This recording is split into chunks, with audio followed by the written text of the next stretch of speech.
Guess what it's like to travel abroad with my husband's money, my sister-in-law Betty boasted.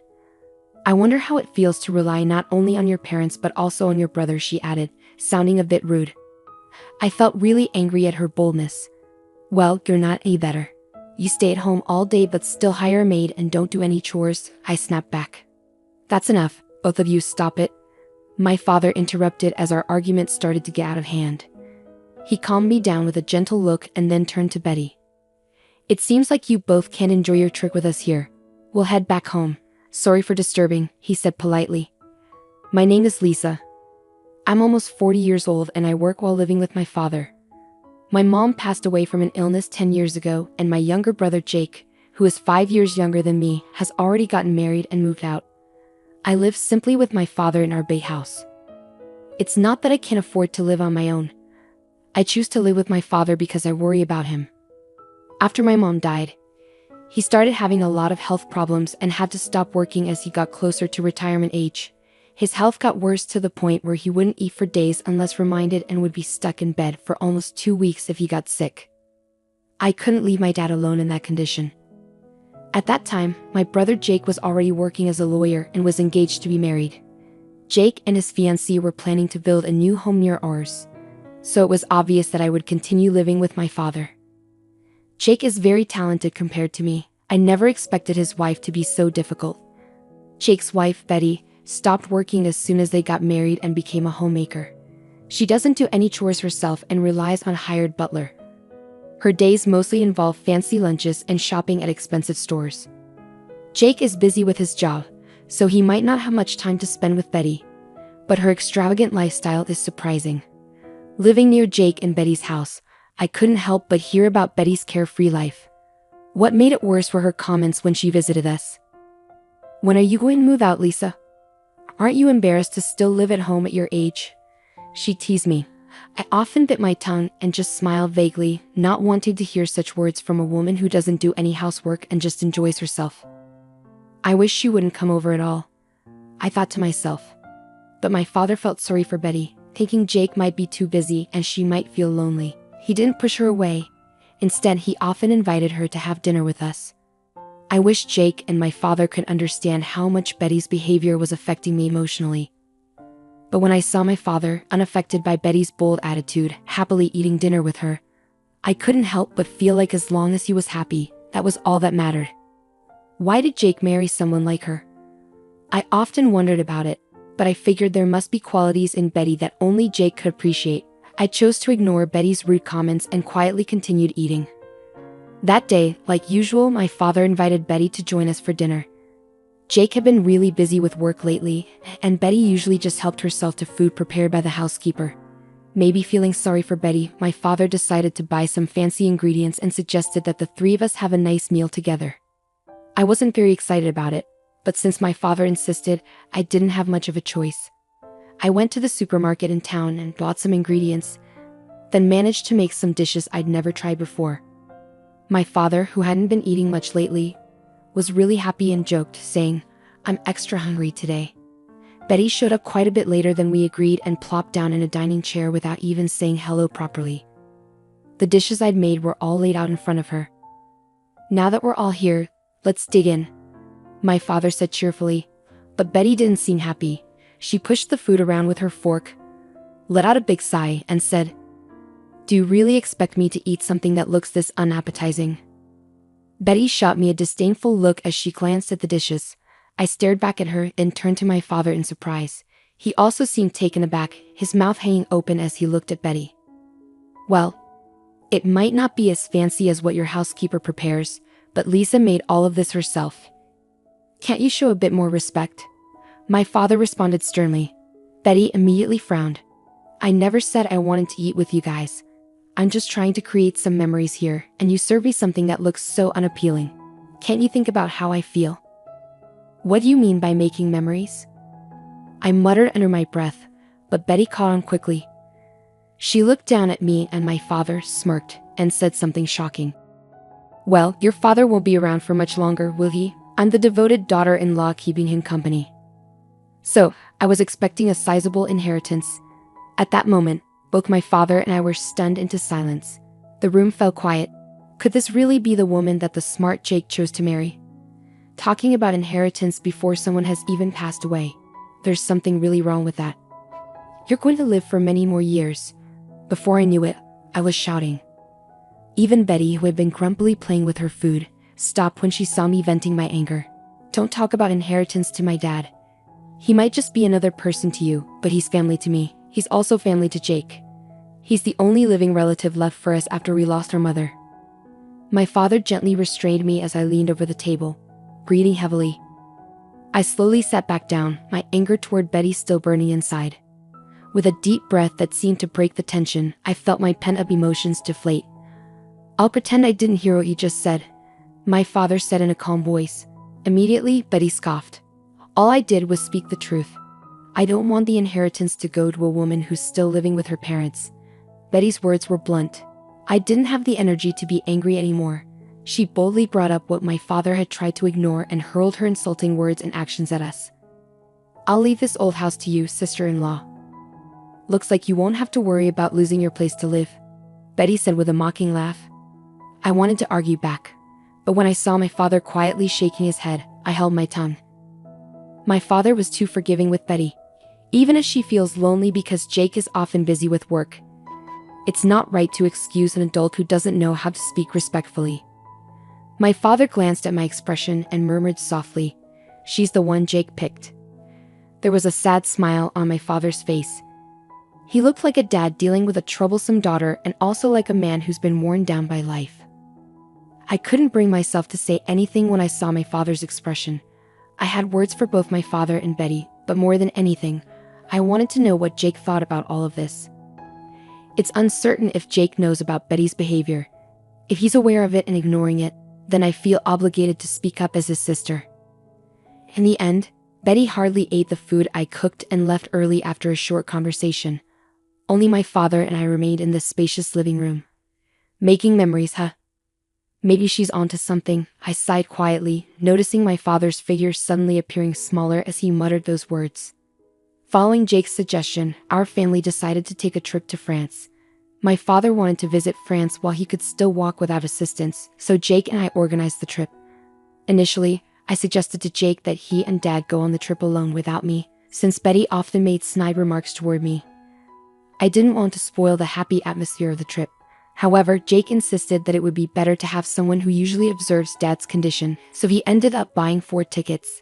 I reluctantly agreed to join them on the trip to France, and as I anticipated, Betty was in a sour mood the entire time, not speaking a word to anyone on the plane. Once we arrived, we headed straight to the heart of Paris and enjoyed sightseeing. My father was surprisingly lively, exploring every corner with enthusiasm. Betty seemed to brighten up a bit when Jake bought her a designer bag. She walked arm in arm with Jake, but I couldn't help but notice that Jake didn't seem particularly happy at that moment. I accidentally locked eyes with Betty, and she glared at me so intensely that my heart skipped a beat. By the way, why is Lisa even here with us? Betty let go of Jake's arm and confronted me.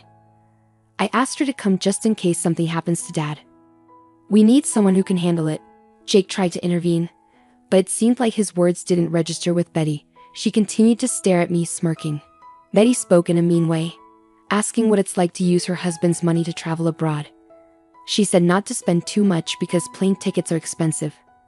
Then she rudely suggested that Lisa could sleep outside instead of in a fancy hotel suite. Jake tried to stop her, but she didn't listen.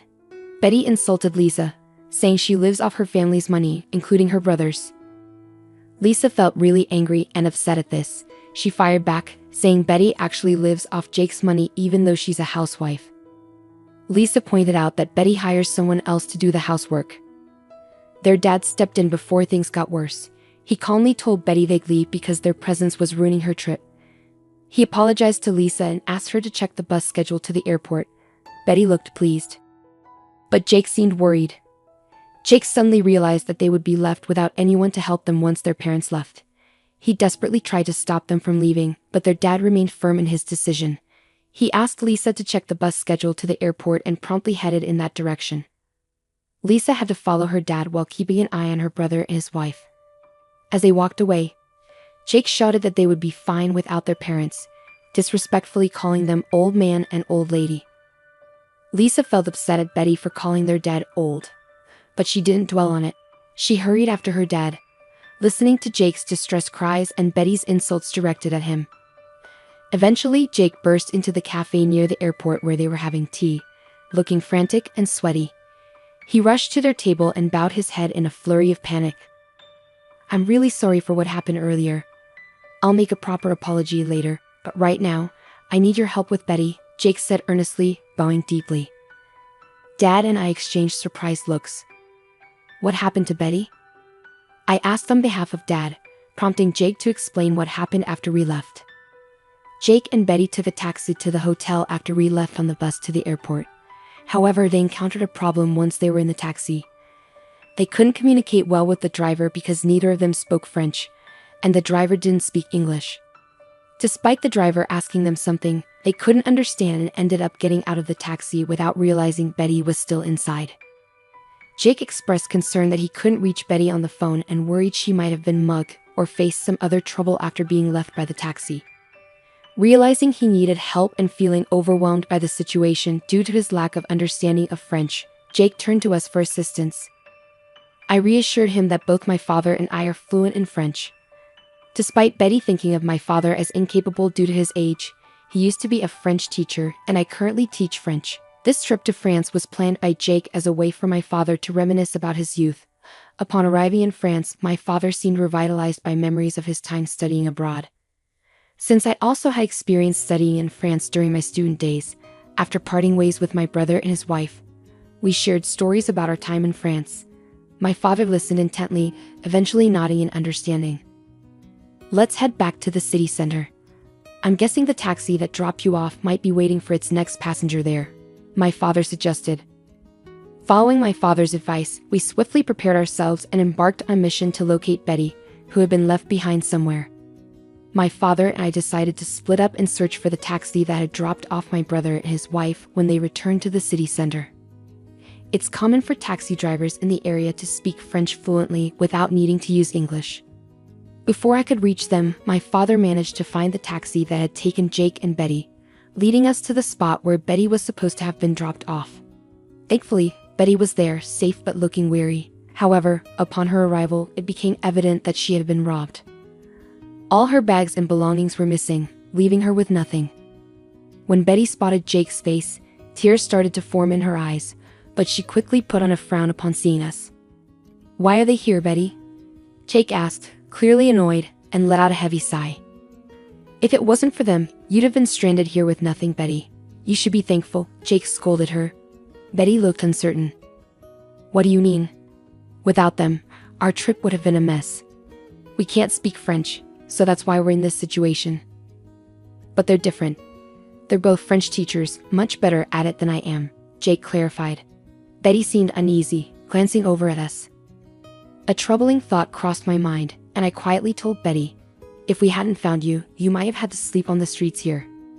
Betty clenched her lip in frustration. "And besides, Jake and I split the expenses for the trip equally. So how can you say it's all funded by an old lady living off her parents' money?"